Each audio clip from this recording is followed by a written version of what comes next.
સમાચાર વડોદરાથી હાઈકોર્ટના નિર્ણય સામે બાર એસોસિએશનની હડતાળ છે। હાઈકોર્ટ દ્વારા ફોન્ટ A4 સાઇઝના કાગળના ઉપયોગનો નિર્ણય કરાયો છે। હાઈકોર્ટના નિર્ણય સામે વકીલોમાં નારાજગી જોવા મળી રહી છે। ફોન્ટમાં એકાએક ફેરફાર થઈ જવાથી મોટી મુશ્કેલી સર્જાઈ છે। વકીલો સ્ટેનોગ્રાફર પણ ટાઈપિંગમાં સમસ્યા થવાનો દાવો કરી રહ્યા છે। નિર્ણયમાં ફેરફાર નહીં કરાય તો આંદોલન કરવાની ચીમકી પણ ઉચ્ચારી હતી।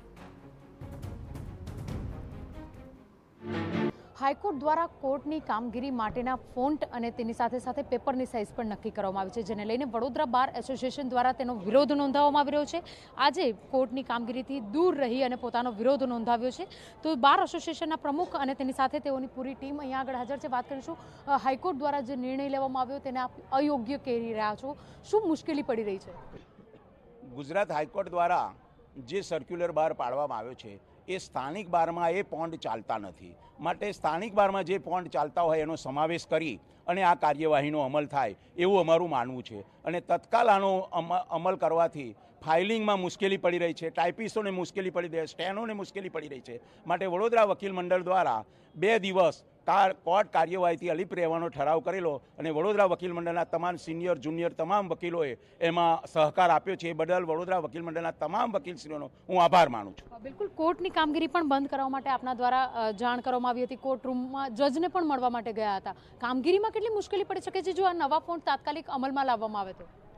ચોક્કસપણે કહી શકું કે હાલમાં તાત્કાલિક ધોરણે 1 જાન્યુઆરીથી તમામ કામગીરી જે કોર્ટ દ્વારા જે સ્વીકારવામાં આવે છે, જામીન અરજીઓ છે, રિવિઝન અરજી છે, અપીલ છે, એ તાત્કાલિક ધોરણે સ્વીકારવામાં નથી આવતી।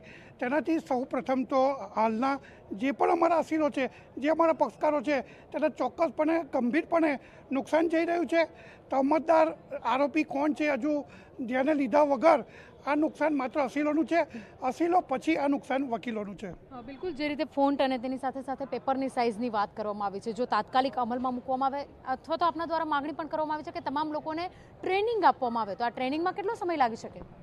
એટલીસ્ટ જે સિનિયર એડવોકેટો છે એ પોતે પણ અમુક વકીલો જે જાતે ટાઈપ કરે છે એમને ઓછામાં ઓછા 2 થી 2.5 મહિના જેવું લાગે એવું છે આ ફોન્ટ્સને શીખતા।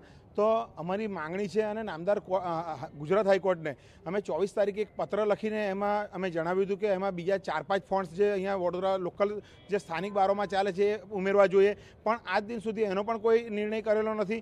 જેથી નામદાર અમારી બાર કાઉન્સિલ માતૃ સંસ્થા છે બાર કાઉન્સિલ ઓફ ગુજરાત, એને પણ રજૂઆત કરી છે। તેના અનુસંધાને આજ રોજ એ કંઈક એવું લાગે છે કે કંઈક નામદાર હાઈકોર્ટ કંઈક નિર્ણય લેશે અને જો નિર્ણય નહીં લે તો આગામી દિવસોમાં આનાથી પણ ઉગ્ર આંદોલન કરવાનું અમે જણાવીએ છીએ। બિલકુલ, કોર્ટની કામગીરીને કેટલી અસર પડી રહી છે અને તેની સાથે સાથે જે રીતે ફોન્ટની સાઇઝ અને ફોન્ટ માટેનું જે ફોર્મેટ નક્કી કરવામાં આવ્યું છે, જાણીતા ફોન્ટ આજકાલ તમામ લોકો ઇન્ડિક જે કીબોર્ડ છે તેનો યુઝ કરતા હોય છે, તેનાથી તકલીફ કેટલી પડશે?